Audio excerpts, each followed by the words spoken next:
So good morning students. आज हम लोग नेशनल डेवलपमेंट पढ़ेंगे। पैराग्राफ वाइज पढ़ते हैं और समझते जाते हैं। If as we have seen above individual seeks different goals then their notion of national development is also likely to be different. Discuss among yourself on what India should do for development. India कैसे develop हो। Most likely, you would find that different students in the class have given different answer to the above question. In fact, you might yourself think of many different answers and not be too sure of any of these. So कोई कहेगा कि India को develop होना चाहिए health में, बहुत लोग सफ़र कर रहे हैं कोई डिजीज़ से। कोई कहेगा इंडिया को इकोनॉमिकली डेवलप होना चाहिए। कोई कहेगा एजुकेशन वाइज डेवलप होना चाहिए। तो ऐसे अलग अलग आंसर मिलते हैं, है ना।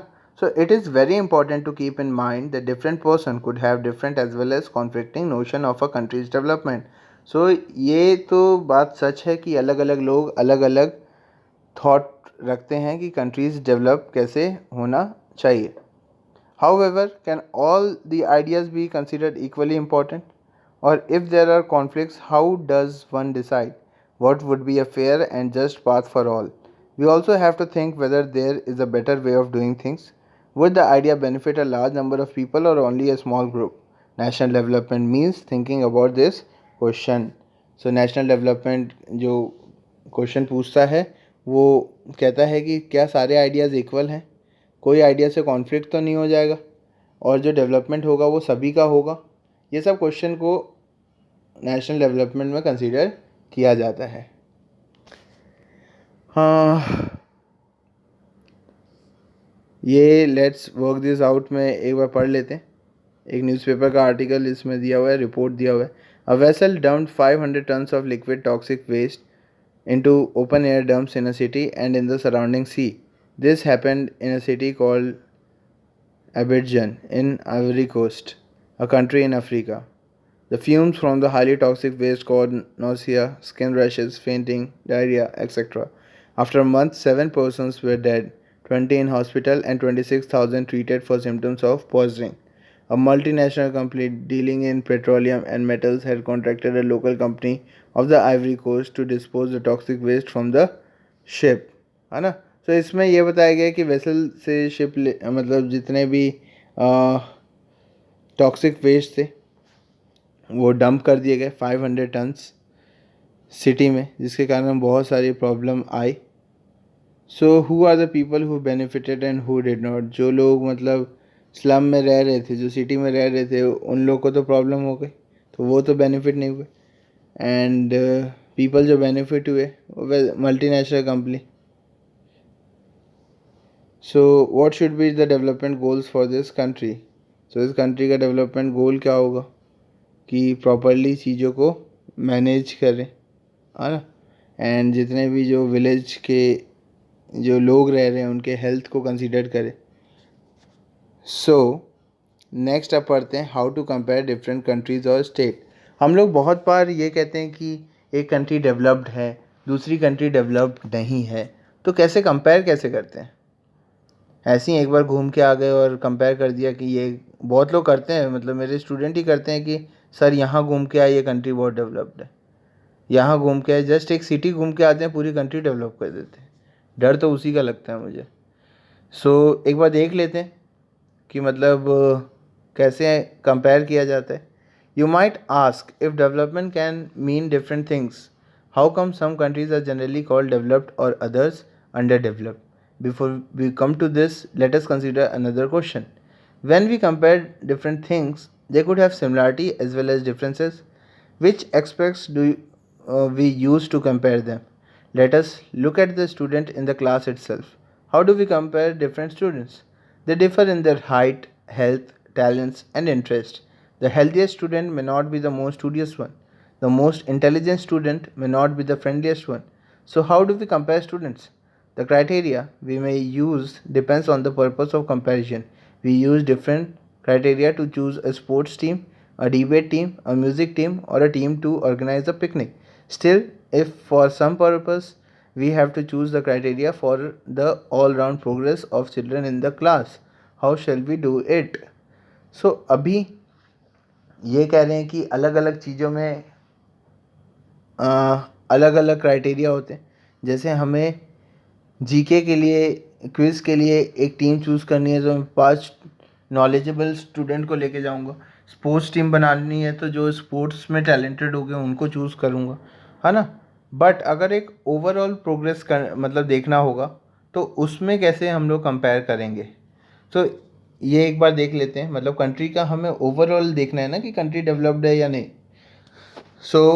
उसके लिए देखते हैं कैसे मतलब काम होता है, कैसे कंपेयर किया जाता है। यूजली वी टेक वन और more important characteristic of person and compare them based on this characteristic. Of course, there can be differences about what are important characteristic that should form the basis of comparison, friendliness and spirit of cooperation, creativity और marks secured. Normally हम लोग लोगों में आता है तो ऐसे compare करके हम लोग बता देते हैं कौन अच्छा है कौन ख़राब है, जो फ्रेंडली है और जो एक है जो फ्रेंडली नहीं है। तो जो सबसे फ्रेंडली है, घुल मिल के रहता है, पढ़ता है, साथ में अपने दोस्तों को भी पढ़ा देता है, क्रिएटिव है, कोऑपरेटिव है, तो उसको हम लोग कह देते हैं कि ये थोड़ा अच्छा इंसान है। एक जो मतलब झगड़ा करता है, जैसे दोस्त पढ़ने आया तो उसको कह देगा कि नहीं नहीं पढ़ाऊँगा, तो वो इतना घुल मिल के नहीं रहता, तो उसको हम लोग अच्छा ह्यूमन बीइंग नहीं कंसीडर करते, है ना। This is true of development too. Development के लिए भी ये बात सही है। For comparing countries their income is considered to be one of the most important attributes. सबसे पहले कंट्री का इनकम देख लेते हैं कि इनकम सबसे इम्पॉर्टेंट क्राइटेरिया है कंट्री को डेवलप और अंडर डेवलप्ड बोलने के लिए। Countries with higher income are more developed than others with less income. This is based on the understanding that more income means more of all things that human beings need. Whatever people like and should have, they will be able to get with greater income. So greater income itself is considered to be one important goal. अगर suppose कोई भी इंसान की कोई demand होगी तो अगर उनके पास इनकम अच्छा होगा तो वो फुलफ़िल कर लेंगे, है ना। सो जिस कंट्री के पास ज़्यादा इनकम है वो ज़्यादा डेवलप है, कैसा कह सकते हैं। Now what is the income of the country.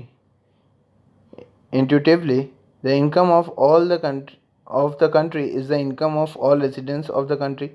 This gives us the total income of the country. पूरे कंट्री का इनकम क्या होगा, जो नंबर ऑफ पीपल, जो पॉपुलेशन है उस कंट्री का, उसका टोटल इनकम पूरे कंट्री का इनकम हुआ, है ना। However, for comparison between countries, total income is not such an useful measure since countries have different population. Comparing total income will not tell us what an average person is likely to earn. Are people in one country better off than others in a different country? Hence, we compare the different income, which is the total income of the country divided by its total population. The average income is also called per capita income. सिर्फ मैं total income consider करूँगा तो क्या मैं India को श्रीलंका से compare कर सकता हूँ। श्रीलंका में तो बहुत कम पॉपुलेशन रहते हैं यार, हरियाणा जितना ही रहते होंगे, है ना। सो श्रीलंका और इंडिया को कंपेयर नहीं किया जाता क्योंकि मतलब पॉपुलेशन वाइज ही बहुत डिफरेंस है, हमेशा इंडिया ही जीतेगा, है ना। इसीलिए क्या करते हैं, पर कैपिटा इनकम देखते हैं, मतलब एवरेज इनकम। उसमें क्या होता है, टोटल पॉपुलेशन मतलब total income divided by total population. So in World Development Report 2006 brought out by the World Bank, this criteria is used in classifying countries. Countries with per capita income of rupees 4,53,000 per annum and above in 2004 are called rich country. जिस भी country की 4 लाख मतलब 53,000 per annum, ये annum की बात हो रही है, मतलब पर ईयर अगर किसी भी कंट्री में एक एवरेज जो लोग रहते हैं वहाँ पे, है ना, एवरेज एक इंसान का इनकम 4,53,000 है तो वो रिच कंट्री हुई। And those with per capita income of ₹37,000 और less are called low income country. अगर किसी भी एक कंट्री में पर कैपिटा इनकम या एवरेज इनकम 37,000 से कम है तो वो लो इनकम कंट्री होगी। India comes in the category of low income country because its per capita income in 2004 has just rupees 28,000. India low income country में आती है क्योंकि यहाँ का 28,000 रुपीज़ पर एनम था।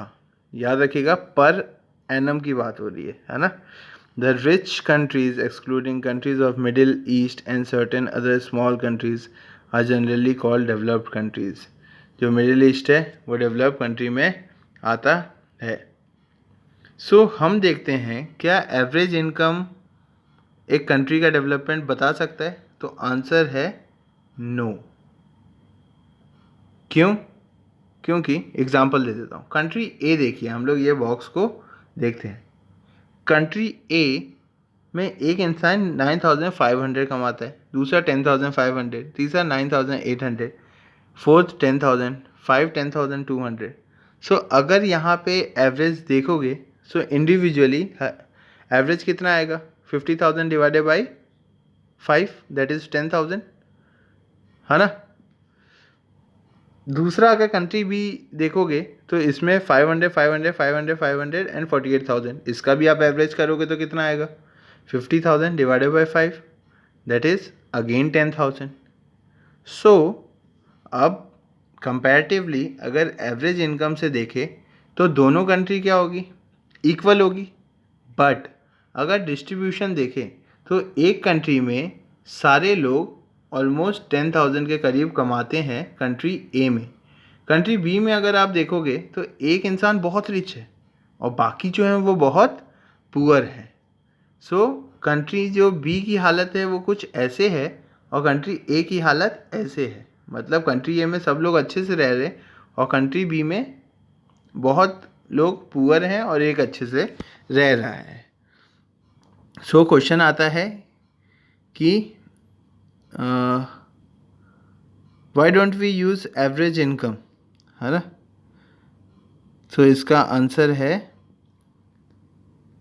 Average income. ये लास्ट के जो आप 4 लाइन है वो देखिए। Average income is useful for comparison but it does not tell us how the income is distributed among people.